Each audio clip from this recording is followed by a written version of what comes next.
Hey there, so we're gonna do 7.1 and 7.2 right now, but I just want to start with 7.1, which is about inverse variation. So if you had possibly talked a little bit maybe about this in 8th grade with Algebra 1 or either one of those courses, you would have talked a little bit about what's called direct variation. So direct variation is something like y equals x, in the sense that when x goes up, so when x goes towards infinity, y also approaches infinity, right? So x equals 2, y equals 2, x equals 4, y equals 4. Both those numbers are rising, and also at the same time when x equals -5, y equals -5. So they're going kind of together. Now we're going to introduce what's called inverse variation. And what we mean by inverse variation is something like y equals a over x. All right, so x, of course, can't be 0, and a is what we call the constant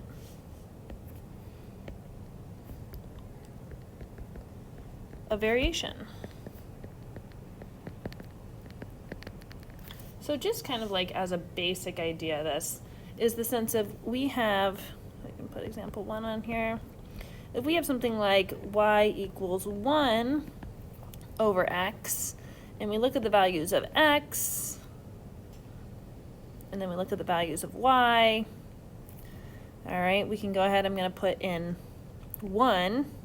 So 1 over 1 is still 1, but now as I go up in numbers, so 2, now y is getting lower and lower, 3, y is getting smaller and smaller, or what we would say is closer to 0 in this sense. 4 is going to be 1/4, and it also works for those negative numbers. So if I put in a -2, I have -1/2, and extend my table a little bit, -3, -1/3 here.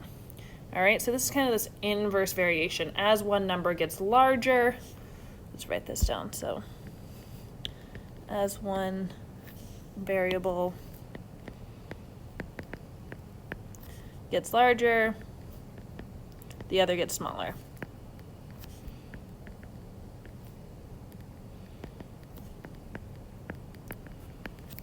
And now we have this inverse variation. And we'll take a little peek at the graph, but something that we would ask is like, are these direct, inverse? So let's say, for example, 2,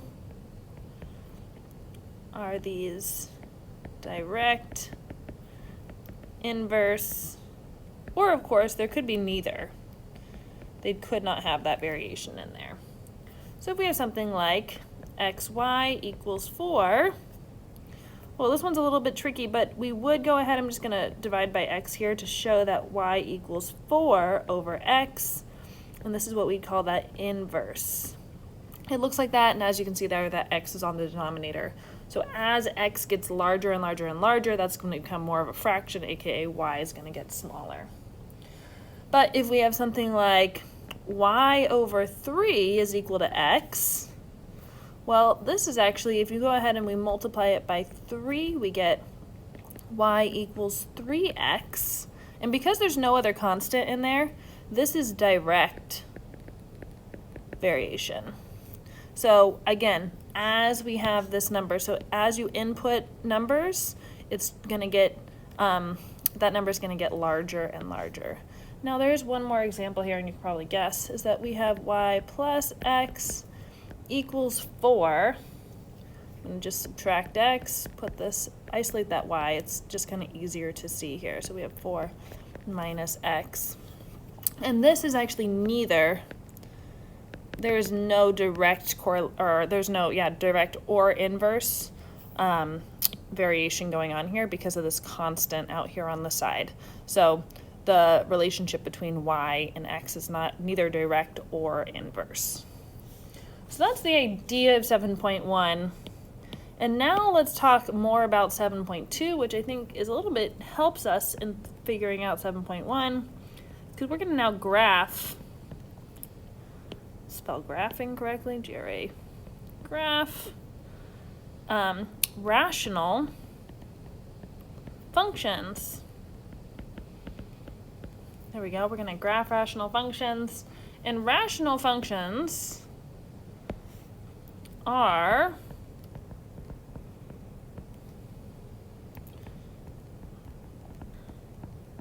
something like f of x is equal to p of x over q of x, where p of x and q of x are polynomials.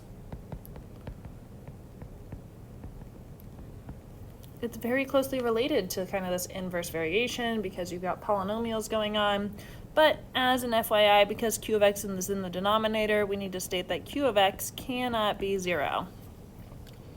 All right, so we're working kind of with these polynomial functions. Basically, it's a rational, so we're going to think rational means ratio. We're comparing up these two functions of each other. Let's start with our parent function. Our parent function, actually, I'm going to scroll up right here because this guy right here is our parent function. So let's go ahead and graph it to show you what that looks like. So parent function, y equals 1 over x, and I'm going to put a set of axes on here.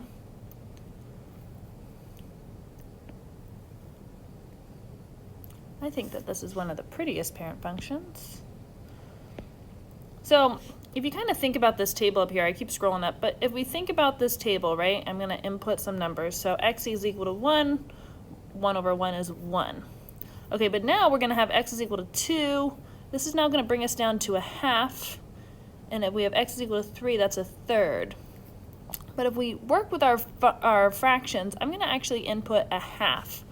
So I'm going to input a half right here. X is equal to a half. If x is equal to a half, that's 1 divided by a half, also known as 2. Because as x gets larger and larger, and as x gets smaller and smaller and smaller, y is actually going to get larger and larger and larger, right? That's the idea of this inverse variation. So we get closer and closer. Oops, that's not very good. To this y-axis. And there we go. So it has this graph that kind of looks like this big curve here. Now the same thing happens on the negative side of it. So x is equal to negative 1, y is equal to negative 1, x is equal to negative 2, y is equal to negative 1/2, x is equal to negative 3, negative 1/3, and again, x is equal to negative 1/2. 1 divided by negative 1/2 is a negative 2. So it's going to get closer and closer to that, to that y-axis. So it has this nice curve, all right? And we're going to talk a lot about this right now, which is that we have two things that I want to point out. Number one is that this actually has what we're going to call our horizontal asymptote. And we've been working with horizontal asymptotes in exponentials.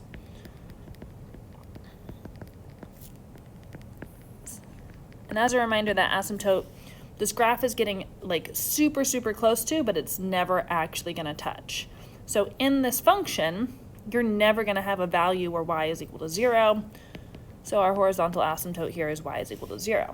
Now what's really cool about these is that we're now going to introduce what's called this vertical asymptote.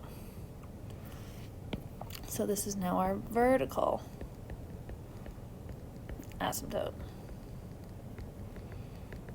And this is x is equal to 0, and we know in these functions, just like what we set up here, is that q of x can't be 0. Our denominator cannot be 0, ever. We can't input it, we won't get a value. All right? And this is a function that we call a hyperbola. and you're going to be introduced to these more either in pre-calc or at higher level math class. And in a hyperbola, you have something that's called a center. I'm going to switch colors here. Go to orange.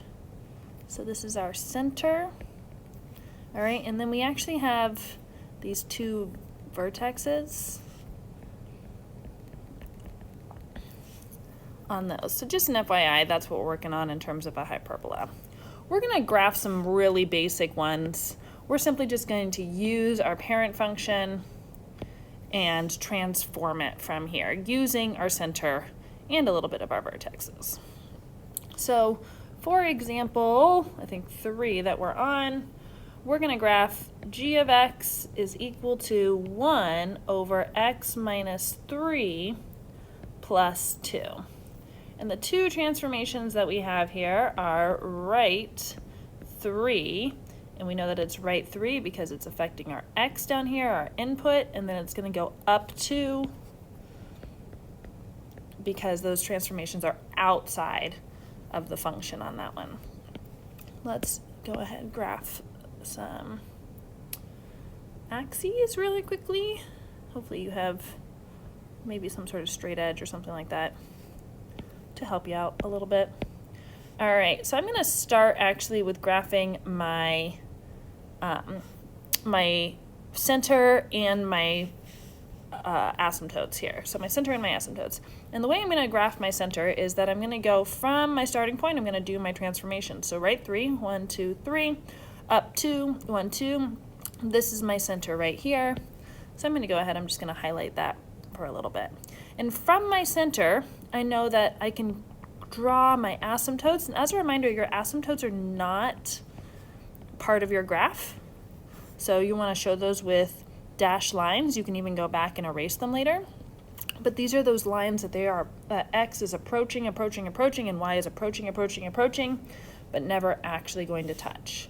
Now there's no stretch on this, so what you're simply going to do is from your center point, go over 1, up 1, because we have that relationship where you're starting here and then you're going to get closer and closer and closer, and you're starting here, you're going to get closer and closer and closer to your asymptotes. So right here, and then we know that that's a half on both sides. You're going to take your pen, you're going to have a nice curved line and show that they're going towards those asymptotes. And same thing on the other side is that I'm going to graph these and have a nice, I didn't quite get a half on that one, went up a little high, clear curved line on those. And you can leave those asymptotes there if you want. You can go back, you can erase them because they're not actually part of your graph. Your graph is the green part of this. All right, but the asymptotes are nice to see because it shows you what it's actually approaching. Just because if you're like me, it doesn't actually, your graphs aren't perfect when you're graphing them by hand. All right, let's take another example here. We're going to do example 4. H of x is equal to -1 over x plus 4 minus 3. Okay, so this one we have left 4, down 3, but then we also have reflection. Reflection on this one, it's because the graphs are symmetrical, this is actually can be a reflection over the x-axis or the y-axis on this guy. So let's graph some axes. Okay, start by finding your center. So once again, I'm going to go to the left 4, 1, 2, 3, 4, down 3, 1, 2, 3. This is my center. From here, I'm going to graph my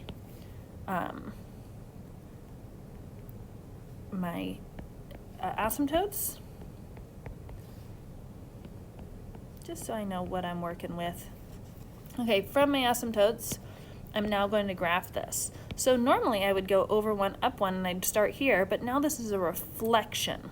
So this is my new starting point, and I'm going to get closer and closer to these asymptotes on this side. So we're going to start here, and I like to graph those halves just to show that it helps me with visualizing those other ones. And then you're going to flip around, do it on the other side, and again, you get closer and closer to these asymptotes, but you don't actually touch them.